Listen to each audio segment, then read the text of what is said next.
सेठ जी की गाड़ी यहाँ पर खड़ी है।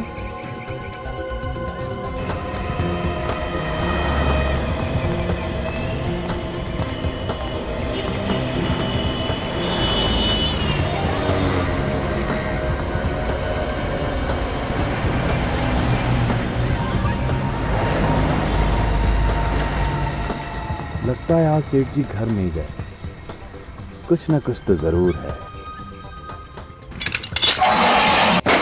सेठ जी, महेंद्र सेठ जी, अरे कहाँ हो आप?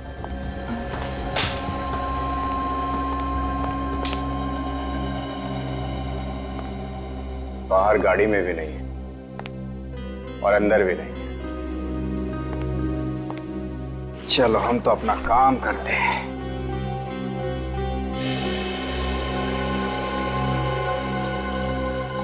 ये पानी की आवाज कहां से आ रही है?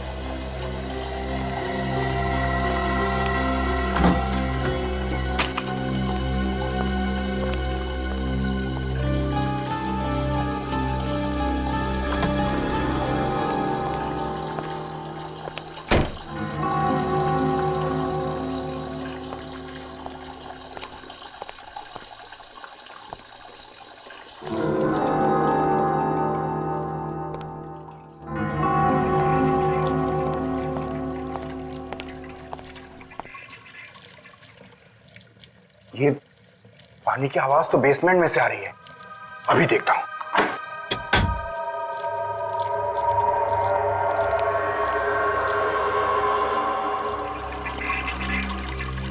ये देखो, किसी ने बाथ बेसिन का नली खुला छोड़ रखा है। मैं भी तो सोचूं कि पानी की आवाज आ कहां से रही है। अरे ओ पानी, बाप रे।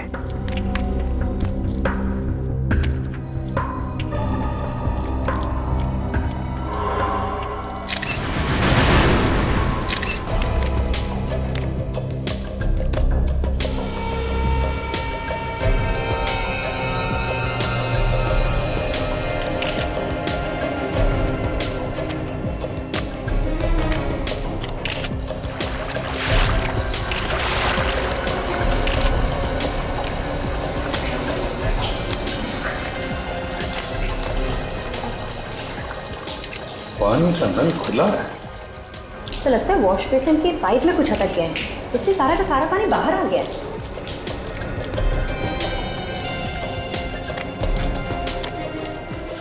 ये जानबूझकर नहीं किया। तब ये देखिए, इनके सर पे यहाँ पे हल्की सी चोट लगी हुई है। ये पलटा इसे, देखो कोई और घाव है।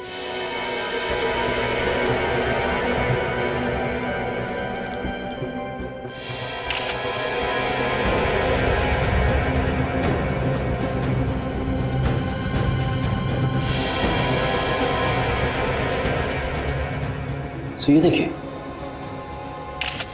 यहाँ पे दोनों तरफ खरोंच के निशान। मतलब से हाथापाई हुई है इसकी किसी के साथ में। हाँ, लेकिन किसके साथ? तो तुम तो कह रहे थे कि यहाँ पर कोई नहीं था, अकेले थे महेंद्र जी, तो फिर ये निशान कैसे? मुझे नहीं पता सर। झूठ बोल रहा है सर, ये किसी ने किसी के साथ मिलके अपने मालिक का खून किया है। खून? सर ऐसा इल्जाम मत लगाइए सर। किसके साथ मिलकर खून किया है? किसके साथ मिलकर? मैंने खून नहीं किया सर। देखो, झूठ बोलना बंद करो। तुम्हारे किसी साथी के साथ इनकी हाथापाई हुई है और तुमने इनके सर पे पीछे से वार किया और बेहोश कर दिया। और फिर तुमने पानी का नल खुला छोड़ दिया, ये सोचकर कि पानी महेंद्र जी के मुंह में से उनके फेफड़ों में जाएगा और उनकी मौत हो जाएगी। नहीं सर, ऐसा झूठा इल्जाम मत लगाइए सर। शायद आप मुझे फांसी पर चढ़ा दीजिए सर। हाँ, फांसी पर तो चढ़ाएंगे ही अगर तुमने ये खून किया है, समझे? ये देखिए सर, इसने अपने दोनों हाथों से गर्दन को ऐसे क्यों पकड़ रखा है? जरा खोलो इसके हाथ, देखो कोई घाव है क्या गले पर।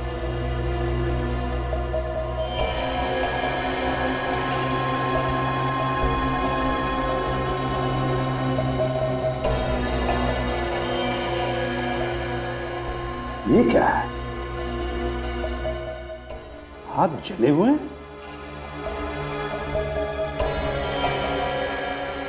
सर मगर इसके हाथ चले कैसे? यहाँ पे ना कोई जलने वाली चीज है और ना ही ऐसे लग रहा है कि जैसे यहाँ पे आग लगी थी। वही तो। क्यों? महेंद्र के हाथ तुमने ही जलाए ना, बाहर कहीं पर, और फिर उसे यहाँ पर लाके छोड़ दिया? मैंने उनके हाथ नहीं जलाए सर। तो फिर किसने जलाए? मुझे नहीं मालूम है सर। तुम ही आखिरी इंसान थे ना जो यहाँ से गए थे? नहीं सर, सबसे आखिर में तो सेठ जी जाया करते थे, मैं तो हमेशा उनसे पहले चला जाता था। और कल रात भी जब मैं गया तो वो बिल्कुल ठीक थे सर। लेकिन तुमने तो कहा कि शटर तो तुमने ही बंद किया था कल रात को। हाँ सर, और आज सुबह भी मैंने ही आके शटर खोला था सर। तो फिर क्या महेंद्र जी ने अपने आप को मार लिया? सर ये वजह है मौत की। अस्थमा का पंप यहाँ फ्रीजर के पास पड़ा हुआ था। अस्थमा का पंप? क्यों, महेंद्र जी को अस्थमा की तकलीफ थी? जी हाँ सर। सर हो सकता है जब महेंद्र को अस्थमा का अटैक आया और जैसे वो जमीन पर गिर रहा था उसका सिर किसी चीज से टकरा गया और उसके सिर पर चोट आ गई। और सर मुंह में पानी घुसने की वजह से सांसें बंद हो गई और मौत हो गई। नहीं सर, पानी का नल चालू रहना, महेंद्र के सिर पर चोट और उसके जले हुए हाथ, जरूर दाल में कुछ काला है। ये कोई एक्सीडेंट नहीं है सचिन, खून है ये, खून। जरा बॉडी को पलटो।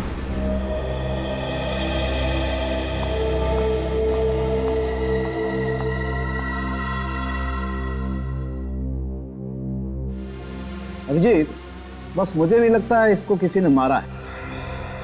इसका घाव गहरा नहीं है, एकदम फ्लैट है। हो सकता है किसी वजह से गिर गया हो और तभी इसे चोट लग गई। बेहोश होने की वजह से गिर गया होगा, हो सकता है। सर अस्थमा के पेशेंट थे, इनका इनहेलर हमें वहाँ फ्रीजर के पास से मिला। हाँ। Good morning sir. Excuse me, तुम यहाँ क्या कर रही हो? डॉक्टर साहब, एसीपी साहब ने इसे यहाँ भेजा है। पर सर इसने अपनी सहेली के पति पे गोली चलाई थी। विवेक, उस समय हालात दूसरे थे। अगर ये अपनी सहेली के पति पे गोली नहीं चलाती तो शायद इसकी सहेली आज जिंदा नहीं होती। मगर सर अपराध तो हुआ है ना पूर्वी के हाथों से, फिर भी। नहीं, वो आदमी अभी जिंदा है जिस पर गोली चलाई थी इसने। और फिर इस तरीके के हालात तो हमें से किसी के साथ भी हो सकते हैं। बॉस, इस आदमी की मौत अस्थमा की वजह से नहीं हुई। अस्थमा की वजह से नहीं हुई? फिर कैसे हुई? अभिजीत, इसकी मौत दम घुटने की वजह से हुई है। मतलब किसी ने इसका गला घोटा था? नहीं, गले पर तो ऐसा कोई निशान नहीं। फिर मैं क्या बताऊं भाई, ये तो तुम लोग ढूंढो ना। Thank you very much. You welcome. फिर से उसी बेसमेंट में जाना पड़ेगा, वहीं पे मिलेगा इसकी मौत का कोई सुराग।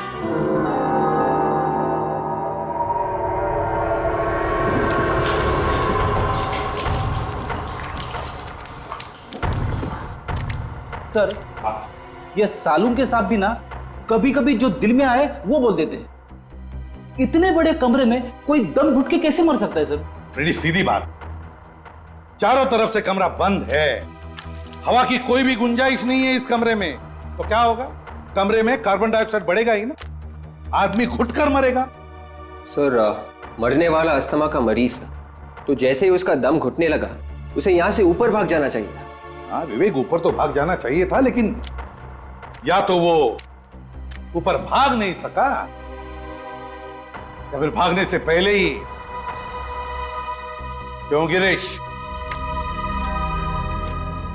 जब तुम पार्लर से गए तब महेंद्र कहाँ था? वो पार्लर में ऊपर ही काम कर रहे थे सर। सच बोल रहे हो? जी सच बोल रहा हूँ। पार्लर में ही था? जी। महेंद्र पार्लर में ही बैठा था ऊपर, तो फिर वो नीचे बेसमेंट में क्यों आया? किस लिए आया? सर शायद खूनी ने उसे ऊपर ही मार के यहां लाके डाला हो। नहीं विवेक, अब तक ये पता नहीं चला है कि महेंद्र को किसी ने मारा है या फिर वो खुद मरा है। गिरीश जी बताओ, तुम्हारे अलावा और कौन कौन जानता था महेंद्र यहां देर तक बैठता है? जी, यहाँ काम करने वाला हर आदमी जानता है सर कि वो देर तक रुकते थे। जी कहाँ है वो सब लोग? वो बस पहुंचने ही वाले हैं। मैंने उन्हें बाहर इकट्ठा होने के लिए बोल दिया है। गिरीश कह रहा है कि उसने पार्लर का दरवाजा बंद कर दिया था, कॉरिडोर का शटर भी अंदर से बंद था, तो फिर खून खून करके भागा कैसे? गया कैसे वो यहां से? कैसे गया होगा?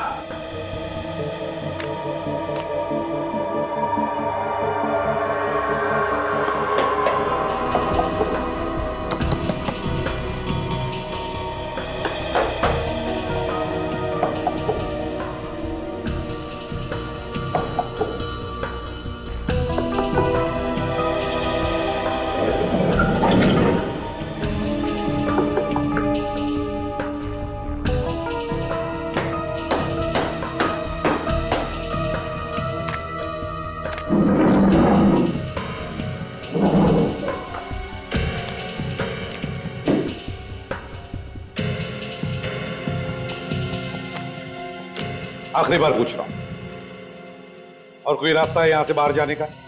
नहीं सर, और कोई रास्ता नहीं है। और कोई रास्ता नहीं है। पार्लर के दोनों दरवाजे बंद थे और कोई भी रास्ता नहीं बाहर जाने का।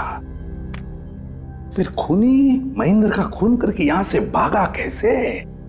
कहां से गया होगा वो बाहर? चलो मान लिया कि महेंद्र अपने आप ही मर गया दम घुटने से, मगर उसका दम घुटा क्यों? कैसे घुटा उसका दम? सांस लेने के लिए, अपने आप को बचाने के लिए वो बाहर की तरफ दौड़ा क्यों नहीं? नहीं नहीं नहीं नहीं, कुछ तो गड़बड़ है। सर, हाँ, खूनी खिड़की में से भाग गया।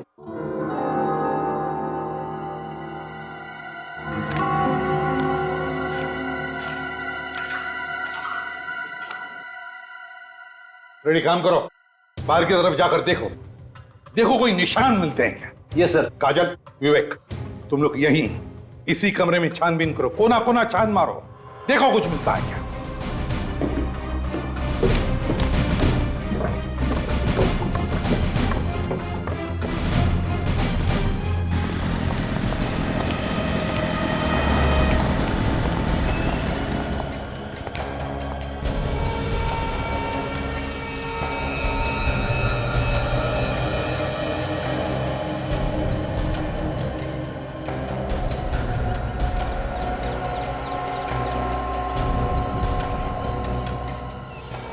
सर, खिड़की तो टेप मार के बंद की हुई है, वैसे तो हवा जा ही नहीं सकती।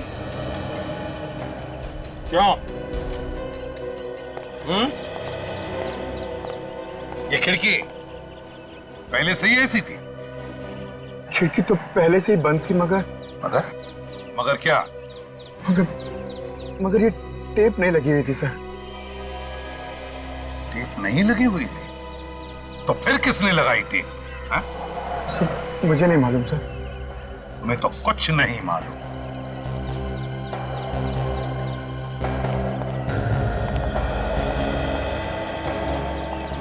मेरा शक सही निकला, महेंद्र की मौत दम घुटने की वजह से ही हुई है, और जिसने भी ये किया है सोच समझकर प्लानिंग के साथ किया है।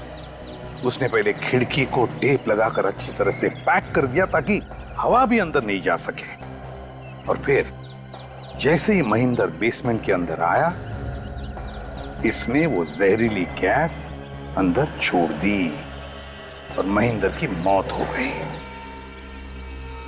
सर, मगर कमरे में गैस जाने का कोई रास्ता तो होना चाहिए। ये खिड़कियां अगर बंद है तो फिर? रास्ता होगा पूर्वी, रास्ता जरूर होगा। चलो। ये है पार्लर का पिछला दरवाजा, इसके ठीक सामने 1 2 3 कॉले, इसमें बेसमेंट है। बाकी तो में क्या हो सकता है?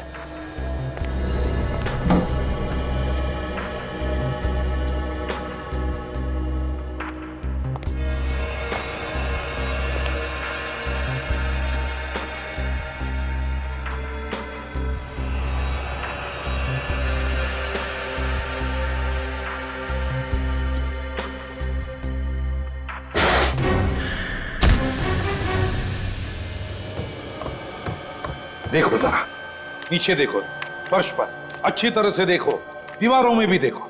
देखो कोई छेद मिलता है क्या जिसमें से वो खतरनाक गैस इस कमरे में छोड़ा गया? देखो अच्छी तरह से, एक एक इंच देखो।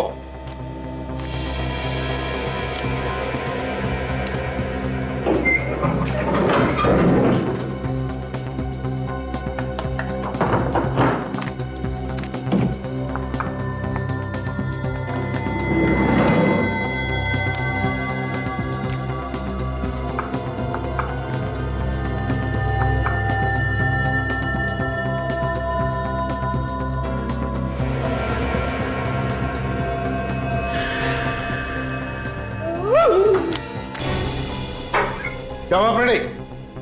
चूहा। हाथी चूहे से डरता है।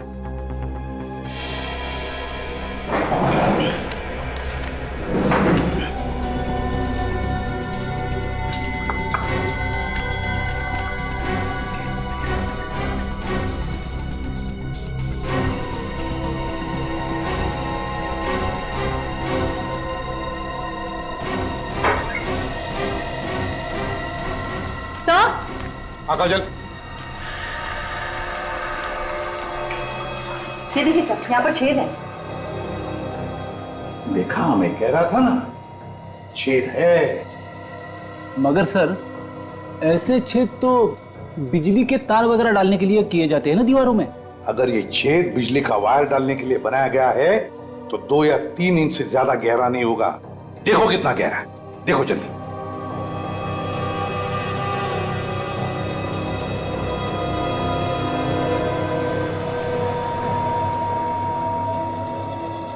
सर, पेन तो पूरा का पूरा दीवार के अंदर चला गया सर। हाँ। और छेद तिरछा है सर, ऊपर की तरफ है। तिरछा ऊपर की तरफ? चलो देखते हैं ये छेद दूसरी तरफ कहां बाहर निकलता है।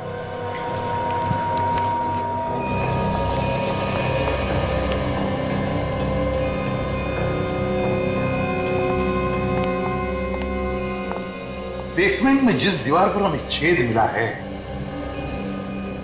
उस छेद का मुंह लगता है इस कमरे में होना चाहिए।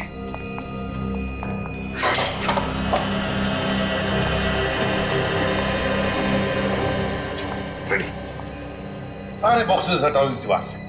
छेद इसी दीवार पर होनी चाहिए।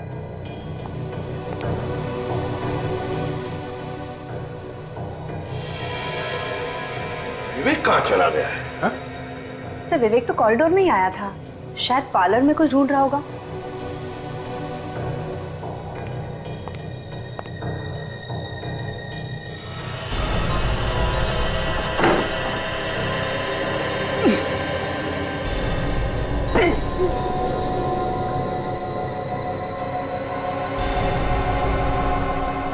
सर, हाँ फ्रेडी, ये देखिए सर, बिल्कुल वैसा ही छेद है जैसे नीचे बेसमेंट में था। हाँ फ्रेडी, ये उसी छेद का मुंह है और इसी छेद में से खूनी ने वो जहरीली गैस बेसमेंट के अंदर छोड़ी है। लेकिन वो यहां से कैसे भाग गया? कहां से भागा वो? कैसे?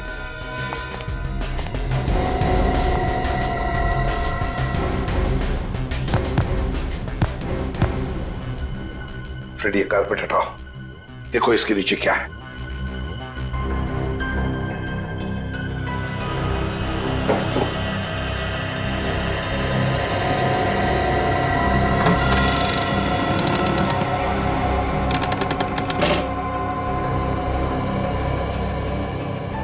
माय गॉड, एक और तय खाना।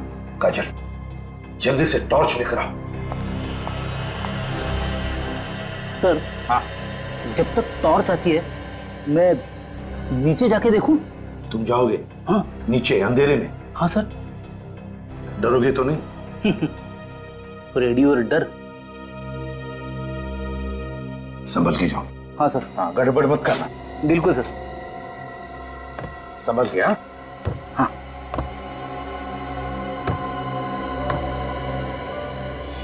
संभाल के। फ्रेडी क्या हुआ? क्या जाएगा? गड़बड़ करेगा। सर। हाँ।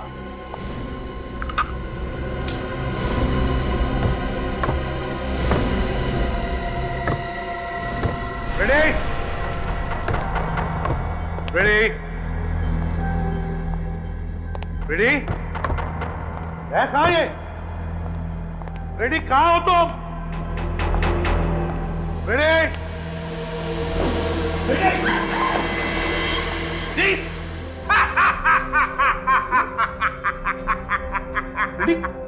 रेडी क्या हो गया?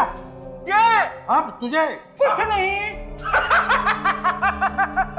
कुछ नहीं? रेडी तुम गिरे कैसे? और ये क्या है? ये पाउडर तुम्हारे नाक में और मुंह में कैसे आ गई? नाक में? हाँ। मुंह में? आप रेडी मुंह में? अरे सर ये आप कैसी बातें कर रहे हो? फ्रेडी सर, मजाक मत कीजिए। मजाक?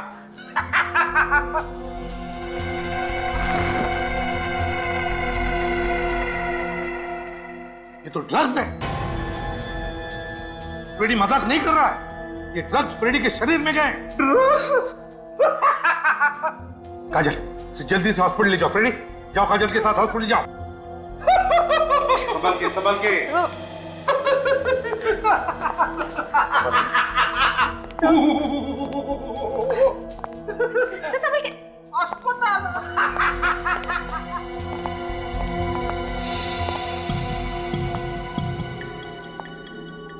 सर यहाँ तो पूरा का पूरा ड्रग्स का लैब है, फैक्ट्री है ये। हाँ, बड़ा रैकेट दिखता है यहाँ पर। लगता है ये महेंद्र आइसक्रीम पार्लर के आड़ में ड्रग्स का धंधा करता होगा। अरे रस्सी कुर्सी पर क्यों? किसी को बांध के रखा था क्या? सर कहीं विवेक को तो नहीं बांधा था यहाँ पर? हाँ, फिर भी हो सकता है। हो सकता है विवेक को ही बांध के रखा। काजल कह रही थी कि वो आइसक्रीम पार्लर में गया था कुछ ढूंढने के लिए, कि ढूंढते ढूंढते वो यहां पर तो नहीं आया और फिर शायद उन लोगों ने। सर ब्लड, ये देखिए। बिल्कुल ताजा खून है। कहीं ये विवेक का खून तो नहीं? काम करो, ब्लड को उठाओ और फोरेंसिक लैब भेज दो। तब तक मैं इस आइसक्रीम पार्लर के वर्कर से मिलता हूं। सर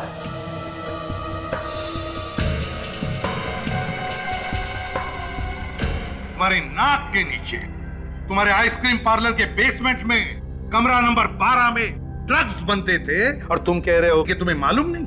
हाँ? ये नहीं हो सकता, समझे? सर हम सच कह रहे हैं, हमें कुछ नहीं मालूम। सच कह रहे, तुम्हें कुछ नहीं मालूम, वो तो हम मालूम कर ही लेंगे, समझे? तुम सबके डिटेल्स चाहिए मुझे, सबके डिटेल्स, नाम और पते के साथ, अभी के अभी। डॉक्टर साहब पता चला इस महेंद्र का खून किस चीज से हुआ है? नहीं, अभी नहीं पता चला। अरे इतना टाइम लगाएंगे तो केस कैसे सॉल्व होगा सर? यार अभिजीत तुमसे कहा है हमेशा घोड़े पे सवार होकर के मत आया करो यार। तुम देख रहे हो ना मैं काम में लगा हूं। एक मिनट, कम से कम इतना तो पता चल गया होगा कि उस आइसक्रीम पार्लर के बेसमेंट में जो खून मिला था वो किसका है? दुनिया में करोड़ों लोग हैं दोस्त, किसी का भी हो सकता है, मैं कैसे बताऊं किसका है? अरे क्या हो गया, इतना उखड़े हुए क्यों है? अभिजीत देखो, एक बात तो श्योर है कि उस खून का ब्लड ग्रुप है B positive. B positive? B positive blood group तो सर विवेक का भी है। विवेक का? जिसका डर था वही हुआ। मतलब विवेक था वहां पे, फिर गया कहां? कहीं ये ड्रग्स वाला रैकेट किसी ने तो गायब नहीं कर दिया उसे? तुझे मुंह मांगा इनाम दूंगा, सर पे कफन बांध के घुस जा ड्रग्स बेचने वाले गैंग में। बच गया तो जिंदगी भर बैठ के खाएगा, मर गया तो तेरे बच्चे तुझे दुआएं देंगे, सारा पैसा तेरे बच्चों को दे दूंगा। बस एक बार ये पता लगा ले कि विवेक कहां है, ड्रग डीलर्स के चुंगल में है या नहीं। ओके, मैं तेरे फोन का इंतजार करूंगा, समझा? सर विवेक का कहीं कोई पता नहीं लग रहा, वो हॉस्पिटल में भी नहीं है और यहां तक के सर। यहां तक के क्या? कुछ भी नहीं सर। कुछ नहीं क्या? हाँ?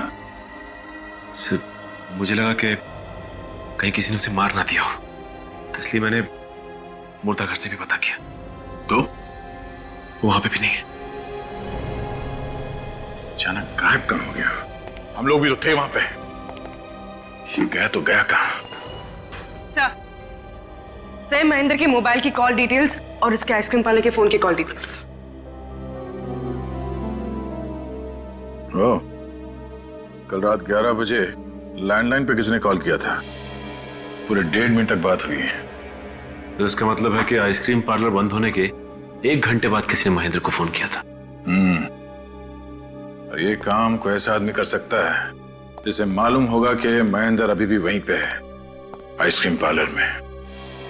सर ऐसा भी तो हो सकता है कि जिसने फोन किया हो उसी ने महेंद्र को बेसमेंट में जाने के लिए कहा। हो सकता है पूर्वी, मगर उसका दम कैसे घुटा बेसमेंट में? सर यही मैं भी सोच रहा था कि अगर बेसमेंट में उसका दम घुट रहा था तो फिर वो वहां पे रुका क्यों, वहां से बाहर क्यों नहीं भागा? हाँ सचिन, ये बात समझ में नहीं आ रही है। ये बेसमेंट का कुछ चक्कर है। विवेक भी बेसमेंट से गायब हुआ था। ये काम करो, बेसमेंट की एक बार फिर से तलाशी लो, शायद हमसे कोई चीज छूट गई हो।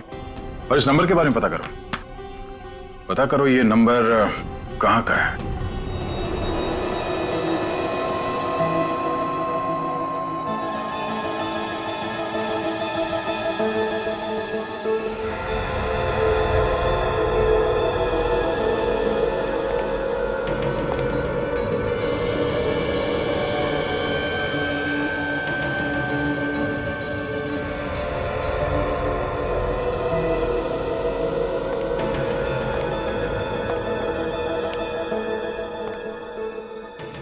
बेसमेंट की एक एक चीज छान मारी, कहीं भी कुछ भी नहीं है।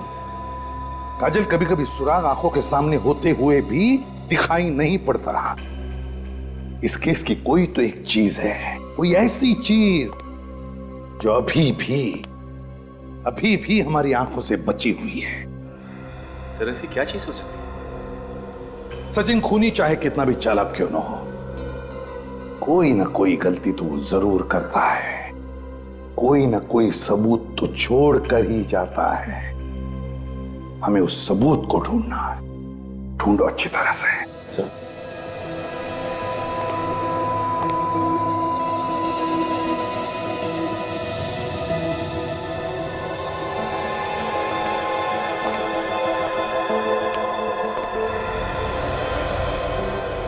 बेसिन में पानी अभी भी वैसा ही है।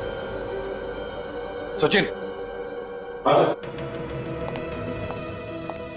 सचिन, बेसिन के नीचे का पाइप खोल कर देखो कुछ अटका है क्या? हाँ।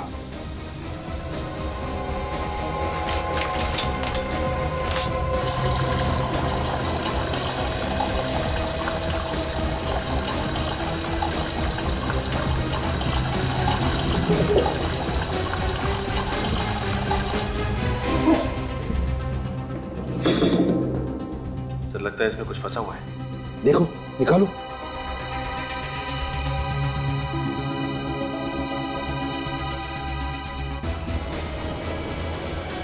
ये देखिए, पत्थर। मैंने कहा था ना सचिन, जानबूझकर किया गया है। जानबूझकर पहले पत्थर अटकाया पाइप में और फिर पानी का नल चालू कर दिया। मगर सर महेंद्र की मौत से पानी का क्या लेना देना हो सकता है? हाँ सर, पानी तो आग बुझाती है, तो फिर हाथ कैसे जलते महेंद्र के? जिस चीज को छूकर महेंद्र के हाथ जल गए, उस चीज के लिए पानी ने बारूद का काम कर दिया। है क्या ये चीज? सरण के लगता है इस आदमी ने अपने दोनों हाथों में किसी जलती हुई चीज को पकड़ लिया है, जिसकी वजह से इसके हाथ इतनी बुरी तरह से जल गए हैं। हाँ बॉस, हाथ बहुत बुरी तरह से जल गए हैं। मगर जिस चीज से इसके हाथ जले हैं वो चीज तो वहां थी ही नहीं। अगर वो चीज जल के राख हो गई होती तो भी वहां दिखनी तो चाहिए थी ना। ये आदमी उस चीज को खा गया। मजाक कर रहे हो सारुण के? खा गया मतलब? खा गया मतलब वो चीज अभी भी इसके अंदर है। मतलब इसके पेट में है? पेट में नहीं है तो फिर? इसके फेफड़ों में है, और उसी की वजह से इस आदमी की मौत हुई है। मतलब वो जलती हुई चीज हवा बन गई और हवा बन के इसके लंग्स में चली गई। जी हाँ। क्या जी हाँ? अरे बॉस, ये आदमी जलती हुई आग से नहीं मरा है। तो फिर? ये जलती हुई बर्फ से मरा है। जलती हुई बर्फ? बर्फ में आग लग सकती है? बर्फ में तो आग नहीं लग सकती है, लेकिन बर्फ आग लगा सकती है। मतलब फ्रॉस्टबाइट? लड़के होशियार है। और बर्फ आग कैसे लगा सकती है ये इसके दोनों हाथ देख करके पता लगता है। बॉस, इसने अपने दोनों हाथों से काफी देर तक ड्राई आइस को पकड़ा, काफी देर तक। लेकिन इतनी देर तक क्यों पकड़ के रखा था बर्फ इसने? बॉस, ये आदमी पहले बेहोश था। हाँ, इसके सिर पर चोट तो है। और जब इस आदमी को होश आया, इसने देखा कमरे में चारों तरफ ड्राई आइस फैली हुई और ऊपर से पानी बह रहा है। और जब ड्राई आइस पानी से मिलती है तो कार्बन डाइऑक्साइड पैदा होती है, और उस कार्बन डाइऑक्साइड की वजह से इस आदमी का दम बुरी तरह से घुटने लगा। ये बेचारा अपनी जान बचाने के लिए किसी तरीके से ड्राई आइस को किनारे करके ऊपर की तरफ भागा, लेकिन ऊपर का दरवाजा बंद था। ये आदमी फिर से नीचे की तरफ आया, लेकिन तब तक कमरे में कार्बन डाइऑक्साइड पूरी तरह से फैल चुकी थी, और उसी कार्बन डाइऑक्साइड की वजह से इसका दम बुरी तरह से घुट गया और ये बेचारा मर गया। बहुत दर्दनाक मौत हुई होगी बेचारे की। सर, ये ड्राई आइस ऐसी चीज है जो हर फैक्ट्रीज में तो बनती नहीं। कुल मिला के 3-4 फैक्ट्रीज होंगी। तो हम लोग जाके पता कर सकते हैं कि परसों रात इस आइसक्रीम पार्लर में किसने ड्राई आइस लाके दी थी। हाँ अभिजीत, पता लगा सकते हैं इस ड्राई आइस फैक्ट्री का।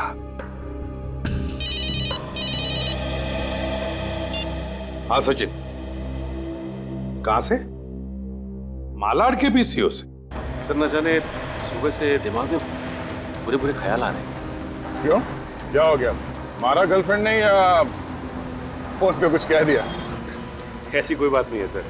सर क्या बताऊं गर्लफ्रेंड, छोड़िए ना सर। लेकिन दिल तो बेशरम है ना सर, बार बार टूटता है लेकिन मानता ही नहीं। दिल तो दिल है ना सर।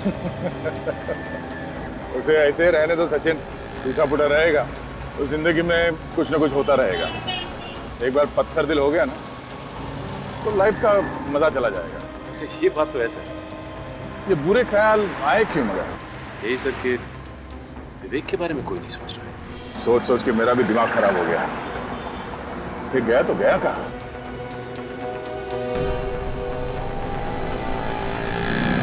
सर, विवेक फोन क्यों नहीं कर रहा है? मुझे मालूम है विवेक कहाँ है। सर आपको मालूम है?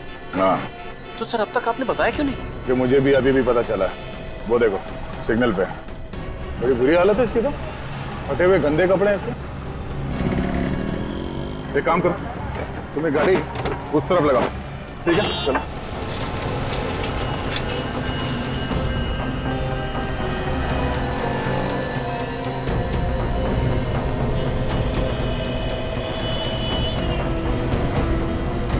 विवेक, विवेक, क्या हो गया?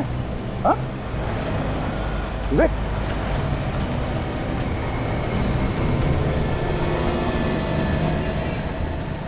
तुम पहचाने? इसे हो क्या? कुछ बोल नहीं रहे तो? विवेक, हमें पहचाने हो तुम? ये दया सर है, मैं सचिन, ये पूर्वी। किसी ने कुछ किया क्या? हाँ? विवेक, चलो चलो, प्लीज इन सर। संभालो, संभाल विवेक, संभाल। अरे भाई सुनो, पैसे कौन देगा? अरे हीरा भाई, खाते में लिख रहे ना, शाम को हिसाब करता हूँ। बाप का पीसीओ है क्या? पिछले 3 महीने से यही डायलॉग सुनता आ रहा हूँ। ये गलत बात है हीरा भाई, वहाँ पे मत जाओ। तुम्हारे पैसे लेके भाग रहा हूँ क्या? मार के भाग नहीं रहा है, मगर दे भी तो नहीं रहा है। चल अभी कभी सारा पैसा निकाल। मैं अभी भी समझा रहा हूँ हीरा भाई, हद से आगे मत बढ़। ऐसा है? एक तो क्यों झगड़ा कर रहे हो तुम लोग? अरे साहब, पिछले 3 महीने से ये फोन करके जा रहा है, पैसे भी नहीं दे रहा। क्यों नहीं दे रहा तू? बोल। उसको दे। देखा साहब, पैसे रहते हुए भी पैसा नहीं दे रहा था। आइंदा ऐसी हरकत मत करना। चलो यहाँ से निकलो, आप लोग भी हटो। चले, तुम्हारे पैसे तुम्हें मिल गए ना? हाँ साहब। अब तो खुश हो? हाँ साहब, बहुत बहुत धन्यवाद। देखो, मैं सीआईडी से। सीआईडी? जी हाँ। ये पीसीओ पे परसों रात को 11 बजे कोई फोन करने आया था क्या? परसों रात को 11 बजे? सोच के बताओ, शायद कुछ याद आ जाए। हाँ सर, मैं जब दुकान बंद करने के लिए बाहर निकला था तो एक कार वाला आया था फोन करने के लिए। फिर सर मैंने तो मना कर दिया था, लेकिन वो कहने लगा बहुत जरूरी फोन करना है, खुशामद करने लगा सर। तो फिर मैंने कह दिया चलो भाई ठीक है कर लो। वो अकेला था या उसके साथ भी कोई था? नहीं सर, उसके साथ एक और आदमी था, मगर वो कार में ही बैठा था। तुमने कुछ सुना कि क्या बातें की फोन पे उसने? सर बातें तो मैंने नहीं सुनी, मैं घर जाने की तैयारी कर रहा था, सोच रहा था कि जल्दी से इसका फोन खत्म हो और मैं घर जाऊं। कैसी कार थी कुछ पता है तुम्हें? मतलब मेरा मतलब है नंबर, गाड़ी का नंबर। सर नंबर तो याद नहीं है, लेकिन सर बड़ी गाड़ी थी, सफेद रंग की। ये जो आदमी पीसीओ पे फोन करने आया था, उसे आसपास कभी देखा है तुमने? सर पहले तो कभी नहीं देखा, 30-35 साल का था, और हाँ सर वो लंगड़ा कर चल रहा था।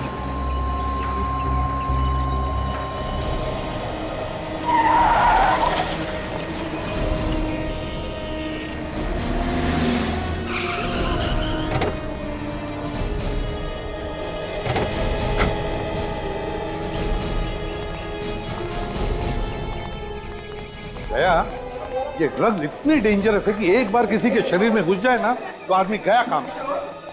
हाँ सर देखिए ना, विवेक का क्या हाल होगा? सर विवेक को डी एडिक्शन सेंटर में भर्ती कर दिया सर, 6-7 दिन में ठीक हो जाएगा वो।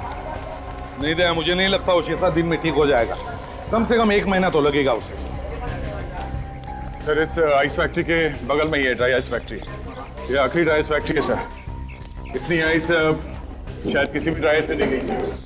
तो फिर दया वो बर्फ उसी आइस फैक्ट्री में से लेकर गए होंगे वो। चलो देखते हैं।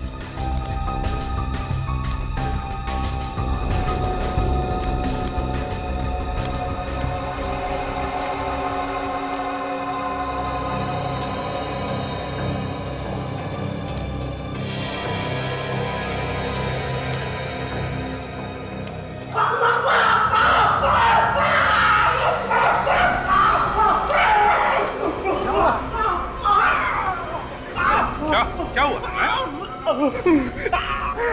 5 साल से तुम यहाँ पे काम कर रहे हो, फिर भी इतनी बड़ी लापरवाही?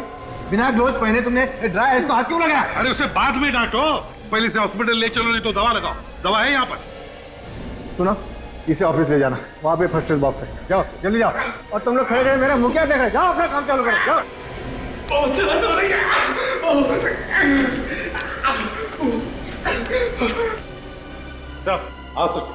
सर जिस पीसीओ से महेंद्र को फोन किया गया था, उस पीसीओ वाले का कहना है कि वहां पे 2 लोग आए थे फोन करने के लिए। एक आदमी गाड़ी में ही बैठा था और जिसने फोन किया वो आदमी सर लंगड़ा रहा था। वो लंगड़ा के चल रहा था? आप जरा बताइए, परसों रात को यहां से 15 बर्फ की सीलियां आपने किसे बेची थी? परसों रात को? हाँ, किसे बेची थी जल्दी बताइए। सर देखकर बताना पड़ेगा, बहुत इमरजेंसी ऑर्डर था सर, और अभी के अभी चाहे ऐसे बोल रहा था। तो चलिए बताइए जल्दी।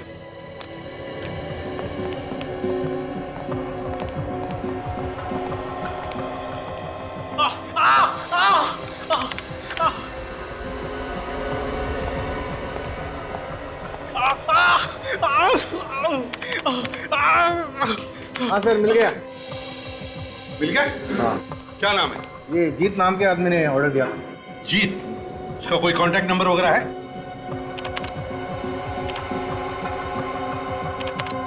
हाँ 1805976298।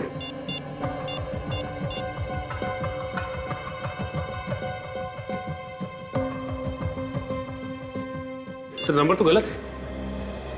मुझे तो वैसे ही लग रहा था, कोई भी गुनहगार अपना असली नंबर नहीं देगा। वैसे एक बात बताओ, ये बर्फ की सीलियां कौन लेकर गया था? नंदू ले गया था सर, हमारा टेम्पो ड्राइवर। कहाँ ये ड्राइवर?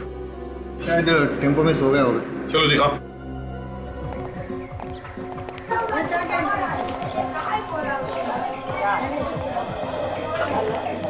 आइए सर।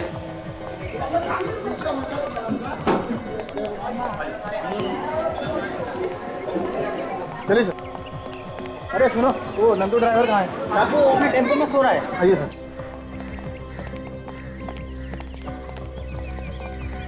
जब देखो तो सोएला रहता है, पता नहीं क्या होगा इसका। हाँ? कौन है? क्या हुआ साहब? क्या हुआ? बाहर निकल, फिर बता रहा हूँ क्या हुआ। आजा। क्या हो गया साहब? परसों रात महेंद्र के आइसक्रीम पार्लर में ड्राई आइस का स्लैब तुम लेकर गए थे? हाँ लेके गया था, तो क्या हो गया? नंदू तुम इससे बात कर, ये लोग सीआईडी वाले हैं। एक मिनट, इस फोटो को ध्यान से देखो। इसी के आइसक्रीम पार्लर में लेके गए थे ना? जी जी हाँ। तो क्या वो बर्फ की सिल्ली तुमने उतारी या किसी और ने? साहब मेरा काम सिर्फ गाड़ी लेकर जाना है। वो आइस स्लैब के लिए उसके 2 आदमी आए थे और वही लोग उतार रहे थे साहब। तो क्या उनमें से कोई लंगड़ा के चलता था? लंगड़ाते हुए तो मैंने किसी आदमी को नहीं देखा साहब, लेकिन हाँ एक आदमी है ना अपने दांत के नीचे कुछ दबा रहा था। वो तंबाकू या सुरती जैसी कोई चीज थी साहब। अच्छा, पीसीओ वाला कह रहा था कि वो आदमी लंगड़ा के चल रहा था। ये टेम्पो का ड्राइवर कह रहा है वो हर 2 मिनट में अपने दांतों के नीचे कुछ दबा के मुंह में चबा रहा था। क्या ये एक ही आदमी है या ये 2 अलग अलग? मेरी तो नौकरी गई, अब तो घर जाने दो। कोई कहीं नहीं जाएगा जब तक पता नहीं चलता खून किसने किया है, समझे? पर साहब हम सब पे शक क्यों कर रहे हो? हम तो पहले ही बर्बाद हो चुके हैं। किसी पर शक नहीं कर रहे, छानबीन कर रहे। सब लोग अपने अपने हाथ आगे करो। क्यों? हाथ आगे करो। आप हमारी हथेली देख के क्या करेंगे? खून हमने थोड़े ही किया है। चुपचाप अपने हाथ आगे करो।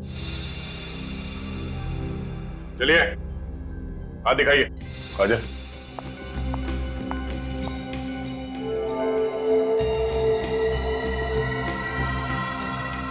उठो।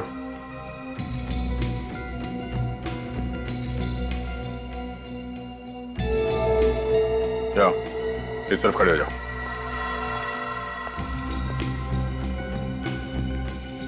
इस तरफ आइए। तुम भी आ जाओ।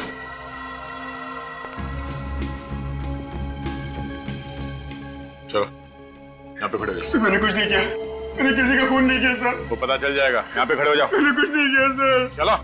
मैंने कुछ नहीं किया सर। सर, ये चारों लोग तंबाकू खाते हैं। तंबाकू खाते हो? शर्म नहीं आती? मालूम है तंबाकू जहर होता है, कैंसर होता है, कैंसर। सर, ये जो बच्चे लोग हैं इन सबको चला कर देखते हैं, देखते कैसे चलते हैं। चलिए आप सब लोग एक एक करके यहां से बाहर जाइए। चलिए।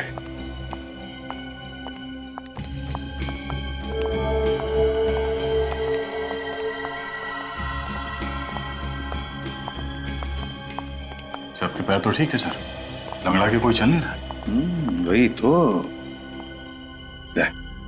काम करो, ये जो 4 तंबाकू वाले हैं ना, इन सब के पैर चेक करो।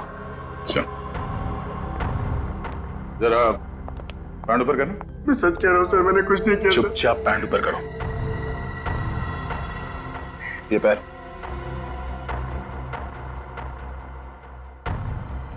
पैंट ऊपर करो। दूसरा पैर। पैर दिखाओ ऊपर।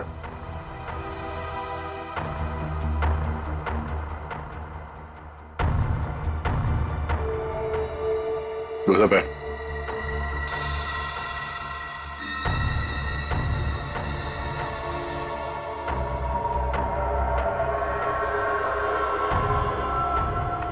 वहां पे पकड़ो उसे।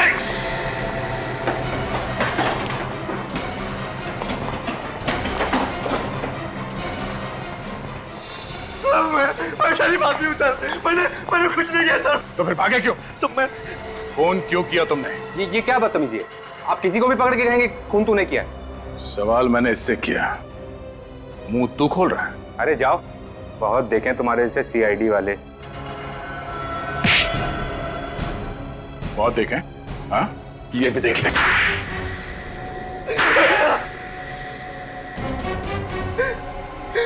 और नहीं करूंगा सर, वैसे कभी ड्रग्स को हाथ भी नहीं लगाऊंगा मैं। ड्रग्स बेच के लोगों को जिंदा लाश बना रहे थे। हाँ, जिंदा लाशें। सर मैं कह रहा हूँ ना सर, कान पकड़ता हूँ, आज के बाद ऐसा गलत काम कभी नहीं करूंगा मैं। और तुम? पैसे के लालच में मजबूर हो गया था मैं। पैसे के लालच में अंधे होकर जहर बेच रहे थे समाज में। हाँ, महेंद्र का खून क्यों किया? सर ये ड्रग्स का धंधा उस आइसक्रीम पार्लर से ही चलाते थे, और एक दिन अचानक महेंद्र को उसका पता चल गया। फिर महेंद्र हमको धमकी देने लगा कि वो हमें पकड़वा देगा।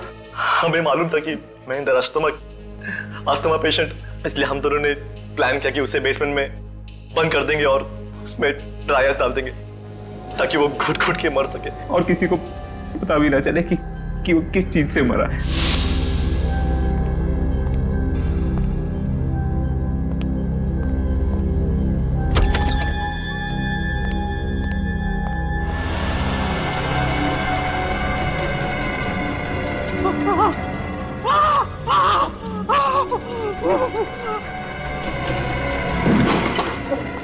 दरवाजा खोलो।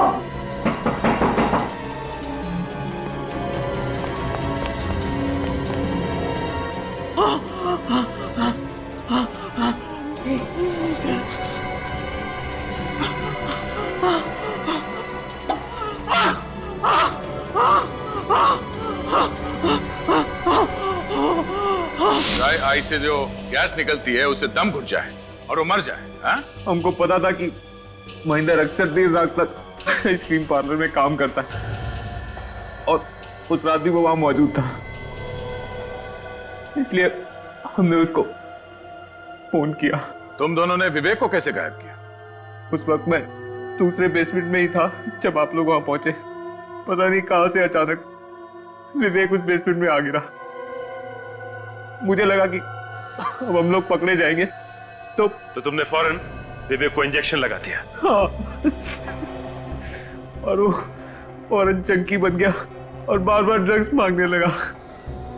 और फिर हमने उसे पीछे की रास्ते से निकाल के सड़क पर छोड़ दिया। तुम जैसे लोगों की वजह से न जाने कितने नौजवान नशे के लत में डूब गए, न जाने कितने घर तबाह हो गए। तुम दोनों को तो फांसी होगी।